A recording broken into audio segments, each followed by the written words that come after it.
जय श्री राम। परम श्रद्धेय स्वामी जी के चरणों में कोटि कोटि नमन। परम श्रद्धेय श्री गोसाई जी के चरणों में कोटि कोटि नमन।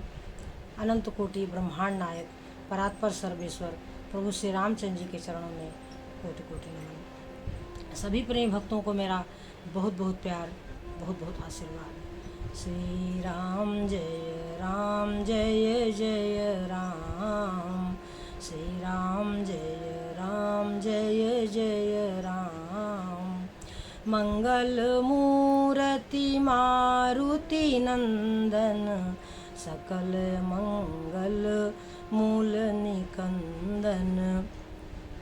पवन तनय संतन हितकारी, हृदय विराजत अवध बिहारी। मातु पिता गुरु गणपति नारद, शिवा समेत शंभु सुख सारद।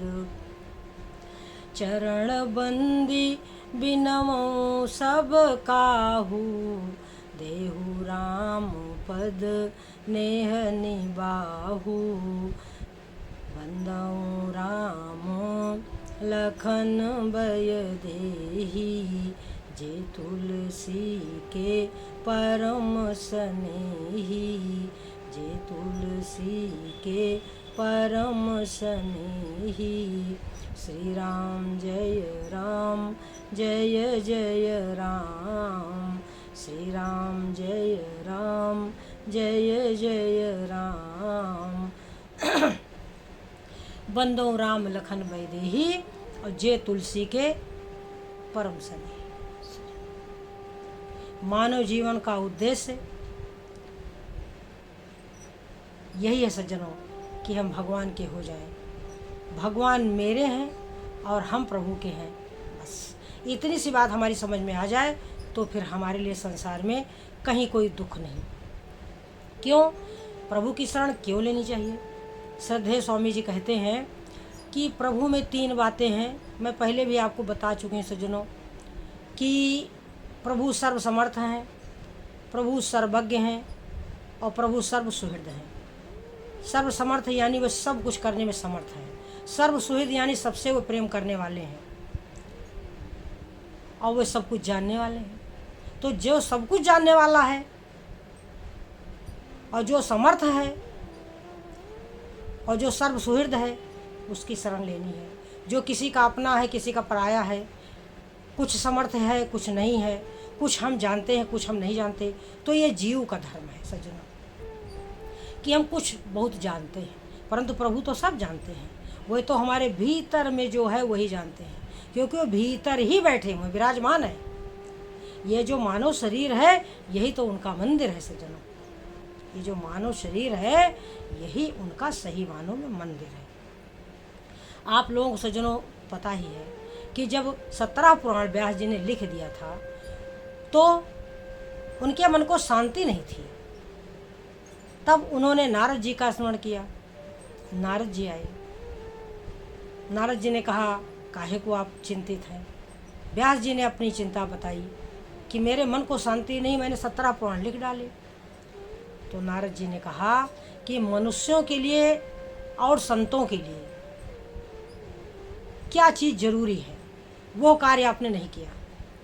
यानी प्रभु श्री रामचंद्र जी ने और भगवान श्री कृष्ण ने जो लीलाएं करी है मनुष्यों जैसी, वो लीलाओं के बारे में आपने कुछ विशेष नहीं लिखा। और मनुष्य भाई देखो, जैसे समझें खग खगही कै भाखा, जैसे एक पक्षी दूसरे पक्षी की भाषा को समझता है, तो हम बखूबी प्रभु श्री रामचंद्र जी की जो मनुष्य रूप में लीला करी है वो हमारी समझ में आएगी। और संत भी आते हैं संसार में तो मानव शरीर धारण करके आते हैं, तो वह जो संत दिव्य दृष्टि से भगवान की लीला को देखते हैं और फिर जीवन में जाकर के प्रचार करते हैं भागवत धर्म का, तब जाकर के जीवों का कल्याण होता है सज्जनों। तो जो जैसे हमारे माता पिता को सब कुछ मालूम है, लेकिन वह बच्चों को समझाने के लिए बच्चों जैसे बन जाते हैं कि क्या तुम्हें करना है, क्या तुम्हें नहीं करना है। तो इस प्रकार से माता पिता जब ज्ञान देते हैं बच्चों को तो बच्चे जब बड़े होते हैं तो उसी का अनुकरण करते हैं। इसी तरीके से भगवान ने मानव शरीर धारण करके अनेकों प्रकार की उत्तम उत्तम लीलाएं करी, मधुर मधुर, और फिर जीवों को उन लीलाओं के माध्यम से समझाया कि तुम यह करो और ये ना करो। तो सोई जसु गाई भगत भव तरही, कृपा सिंधु जनहित तन धरही। तो सज्जनों, जो प्रत्येक लीला कथा है, चाहे वो व्यास जी की हो, चाहे नारद जी की हो, चाहे भक्ति माता की हो, चाहे सनक आदि की हो, चाहे रामचरितमानस में जो जितनी लीलाएं हैं, सब हमको एक शिक्षा देने के लिए हैं। मानव जीवन में हमें क्या करना है, क्या नहीं करना है, वो सारी कथा आप सुनते हुए चले आ रहे हैं सज्जनों। उसकी विशेषता यही है कि हम उसको अपने जीवन में उतारें। हम अपने मानव जीवन को धन्य माने, भगवान को धन्यवाद दें कि प्रभु ने हमको मानव जीवन दिया, उत्तम कुल में जन्म दिया, उत्तम बुद्धि दी, सुंदर सतगुरु दिए, समझदार ज्ञानी तत्वज्ञानी। नहीं तो इस संसार में सज्जनों गुरु मिलना बड़ा ही मुश्किल है। इसलिए जिसे सच्चे संत मिल गए और जिसका मन भगवान के चरणों में लग गया, जो धर्म के मार्ग पर चल पड़ा, वही सज्जनों धन्य है। तो चलो अब चलते हैं काकभूषुंडी जी के पास। काकभूषुंडी जी अपनी कई जन्मों की कथा कह रहे हैं कि सिउ राखी सुरति नीति अरु, मैं नहीं पावा क्लेश, और यही विधि धर्यों विविध तन, ज्ञान न गयो खगेश। हे पक्षीराज गरुड़, शंकर भगवान ने वेद की मर्यादा को रखा। शिव राखी श्रुति नीति अरु, मैं नहीं पावा क्लेश, मुझे कष्ट नहीं हुआ, और इस प्रकार से मैंने बहुत से शरीर बदले, परंतु ज्ञान मेरा नष्ट नहीं हुआ। अब कह रहे हैं कि चरम देह दिज कई मैं पाई। देखिए, एक तो मनुष्य, और मनुष्यों में भी ब्राह्मण, और ब्राह्मणों में भी भगवान की भक्ति। तो कह रहे हैं कि काकभूषुंडी जी महाराज कि चरम देह दिज कई मैं पाई, जो बड़ी उत्तम और पवित्र है, जो देवताओं को भी दुर्लभ है, वो शरीर मुझको प्राप्त हुआ। तो कह रहे हैं कि मैं बच्चों के साथ खेलता था, तो खेलऊँ तहूँ बालकन मीरा, करऊँ सकल रघुनायक लीला। बच्चों के साथ खेलता था तो भगवान राम की लीलाएं करता था। कह रहे हैं कि मन ते सकल वासना भागी, केवल राम चरण लव लागी। मन में जितनी वासनाएं थी वो सब छूट गई, केवल प्रभु श्री रामचंद्र जी के चरणों में प्रेम हो गया। गुरु की बातों को याद करके मेरा प्रभु श्री रामचंद्र जी के चरणों में प्रीत हो गई। अब मेरे कह रहे हैं कि मेरे पिता, जब मैं बड़ा हुआ तो मेरे माता पिता ने मुझको पढ़ाने का प्रयास किया, तो सब सुनता था, समझता था, परंतु मुझे अच्छा नहीं लगता था। हारे पिता, पढ़ाई पढ़ाई। काकभूषुंडी जी महाराज कह रहे हैं कि भाई वो कौन मूर्ख होगा कि जो क्या कहते हैं, कामधेनु को छोड़ करके गदही की सेवा करेगा। कह रहे हैं कि हमारी जो प्रबल इच्छाएं हैं, धन की, पुत्र की और मान सम्मान की, वो छूटी त्रिविध ईसना गाढ़ी, जो बड़ी प्रबल चीज़ थी, जिसको छोड़ना बड़ा कठिन था, तो वो भी मेरे छूट गया। तो जब काल के बस इनके माता पिता हो गए, तब ये चले गए भजन करने के लिए, वन में चले गए। अब कहते हैं कि मैं सभी मुनीश्वरों के पास जाता था, उनको प्रणाम करता था और उनसे भगवान के विषय में पूछता था। तो वो सब यही कहते कि ईश्वर सर्वभूतमय है, और कह रहे हैं कि निर्गुण मत नहीं मोहि सुहाई। मुझको निर्गुण मत अच्छा नहीं लगता था। इनके मन में क्या था कि रामचरण बारिज जब देखूं, तब निज जन्म धन्य करी लेखूं। मेरा मन जो था ईश्वर प्रेम में मछली बना हुआ था। मेरा मन जो है ईश्वर प्रभु श्री रामचंद्र जी के प्रेम रूपी जल में मछली बना हुआ था। तो अब वहाँ से वो अलग नहीं हो रहा था। तो मैं सभी ऋषियों मुनियों महात्माओं के पास जाता था, उनको प्रणाम करता था, छल कपट को त्याग करके उनसे प्रश्न करता था। सभी ऋषि मुनि महात्मा मुझको निर्गुण निराकार ब्रह्म के विषय में बताते थे कि जो परमात्मा है वही जीव है, ये मत मुझे अच्छा नहीं लगता था। तो कह रहे हैं कि सुमेरु पर्वत की ऊंचे शिखर पर एक बरगद का वृक्ष था, वहाँ पर लोमस ऋषि आसीन थे। तो मैंने जा करके उनको प्रणाम किया और दीन वचन कहे। तो लोमस ऋषि ने कहा कि हे ब्राह्मण देवता, तुम किस कार्य के लिए आए हो? तो हमारे काकभूषुंड जी ने बताया कि सगुण साकार ब्रह्म के उपासना का मार्ग बताओ।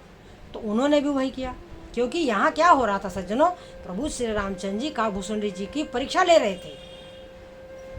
भगवान जब तक परीक्षा नहीं ले लेते तब तक किसी को सज्जनों अपनाते नहीं है।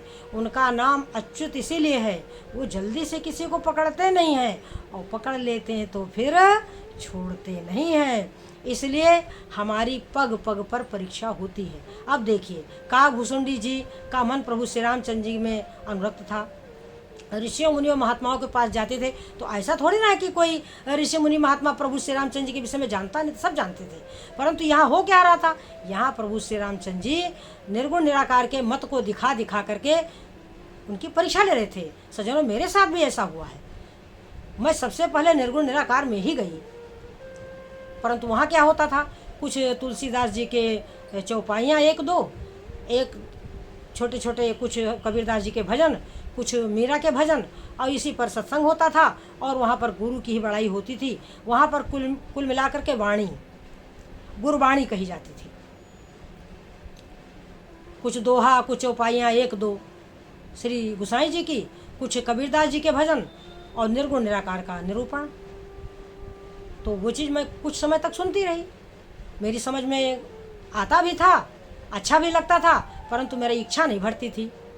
और फिर इस तरीके से भगवान की कृपा हुई, मैं हनुमान मंदिर में गई, वहाँ पर मैंने राम कथा सुनी, वहीं से मुझको अर्थ वाली रामचरितमानस मिल गई। यद्यपि रामायण मेरे घर में थी, लेकिन बिना अर्थ वाली थी, समझ कुछ आ नहीं रहा था।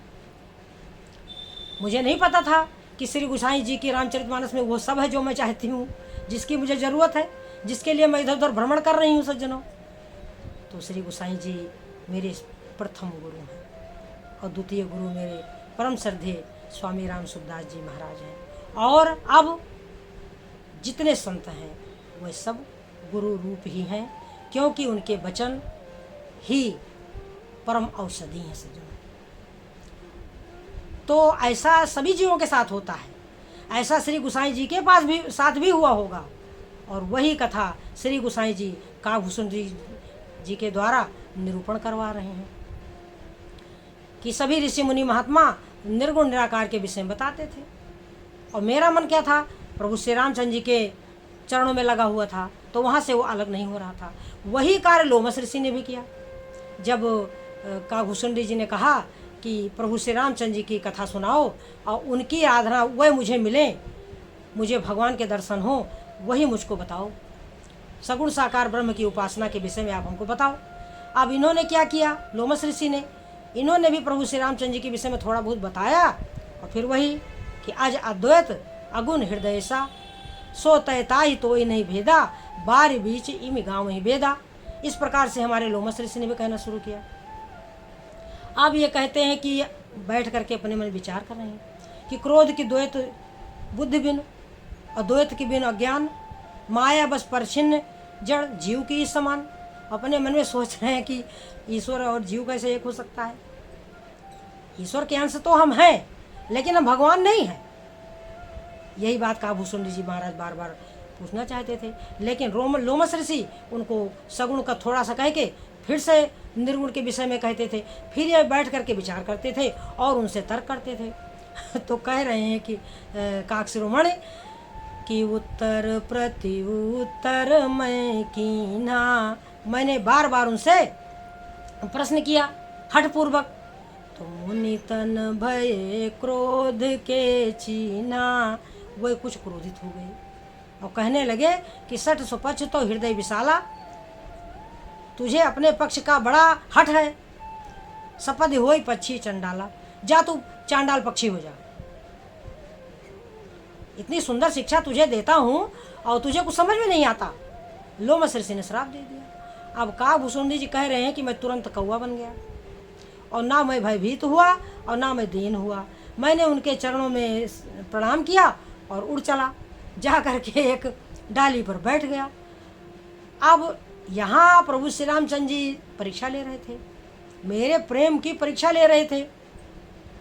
तो लोमस ऋषि ने जब देखा कि अरे ये मैंने क्या किया, वो मेरे बारे में पूछ रहा था भगवान के बारे में और मैंने उसको श्राप दे दिया। शंकर भगवान कह रहे हैं कि उमाज राम चरण रत विगत काम मद क्रोध निज प्रभु मैं देखहि जगत केहि सन करहि विरोध।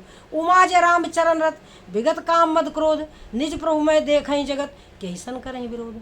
अब किससे विरोध करें जब सारा का सारा जगत कोई मेरे साथ अच्छा करे बुरा करे तो उसमें है तो मेरे प्रभु ही, कोई दूसरा तो नहीं है। व्यवहारिक रूप में भले ही उसके सामने कुछ बोल दूं, परंतु भीतर से तो मैं जानती हूँ कि ये सब मेरे नारायण की कदरथना है, वही सब करने वाले हैं। जो भी सुख दुख मिल रहा है वो सब उन्हीं की कृपा से मिल रहा है। तो इसलिए सज्जनों, जिनको ज्ञान हो जाता है वह इसीलिए संसार में उनको दुख नहीं महसूस होता। क्षण भर के लिए भले दुखी हो जाए, क्षण भर के लिए तो मेरे नारायण रोए और दुखी हुए, तो हम सब तो मनुष्य हैं सज्जनों, हम लोगों की क्या शक्ति है। तो अब जब लोमस ऋषि ने देखा कि ऋषि मम महत्शीलता देखी, जब मेरी महान सदाचारी स्वभाव को देखा तो पछताए और मुझको बुला लिया, क्योंकि उनकी मति को फिर से प्रभु ने प्रेरित किया, क्योंकि प्रभु ले रहे थे परीक्षा। बुलाया और फिर क्या किया, फिर प्रभु श्री रामचंद्र जी की लीला कथा को आदि से अंत तक लोमस ऋषि ने सुनाया है सज्जनों। और क्या कहा कि बालक रूप राम कर ध्याना, बालक रूप राम का ध्यान करने के लिए लोमस ऋषि ने काभूषुंडी जी को कहा। और ये कहने की सुंदर सुखद, जो कि बड़ा ही सुंदर था, बड़ा सुखद था और मुझको बहुत अच्छा लगा, जो कि मैं पहले ही बता चुका हूँ। और इस तरीके से खूब बढ़िया से पूरी रामचरितमानस सुनाई है लोमस ऋषि ने और कहा है कि ये है उसको मत सुनाना जिसको मन में प्रभु श्री रामचंद्र जी की भक्ति नहीं है, मना किया लोमस ऋषि ने। तो सज्जनों, इस प्रकार से हमारे काभूषुंडी जी महाराज ने बताया कि यही तन राम भगति मोहि जानी, इस शरीर में मैंने भक्ति को पाया है, इसीलिए ये कौवे का शरीर मुझको बहुत प्रिय है। और उसके बाद खूब उन्होंने भी जो शंकर भगवान ने आशीर्वाद दिया था वही हमारे लोमस ऋषि ने भी खूब आशीर्वाद दिया कि तुम जहाँ चाहोगे जा सकोगे, तुम्हारे हृदय का ज्ञान कभी नष्ट नहीं होगा। तो इस तरीके से लोमस ऋषि ने भी खूब आशीर्वाद दिया है और ये बताया है कि जिसके मन में श्रद्धा न हो उसको ये कथा कदापि नहीं सुनाना। तो सज्जनों, इस प्रकार से हमारे काभूषुंडी जी महाराज ने अपने विषय में गरुड़ जी को बता रहे हैं। तो अब अगला प्रश्न गरुड़ जी करेंगे और ये भी मैंने आपको संक्षेप में सुनाया है, क्योंकि सज्जनों ये है परम तत्व, जो ये गरुड़ और काभूषुंडी जी का जो प्रसंग है ये है परम तत्व। तो जब रामचरितमानस पूरा पूरा बोला जाता है तो उसमें बीच बीच में इसी तत्व का निरूपण किया जाता है सज्जनों।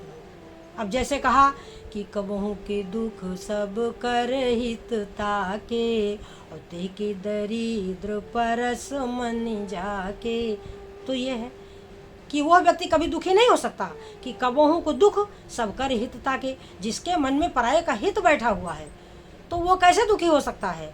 भला जिसके पास पारस मणि है वो क्या दरिद्र हो सकता है। तो इस तरीके से तत्व का निरूपण किया है काभूषुंडी जी महाराज ने सज्जनों, जो कि बड़ा ही सुंदर है। तो मैं इन्हीं शब्दों के साथ अपनी वाणी को विराम दूंगी और आगे की कथा जो आगे कहा है काभूषुंडी जी महाराज ने वो अगली वीडियो में सुनाऊंगी सज्जनों। तब तक के लिए जय श्री राम।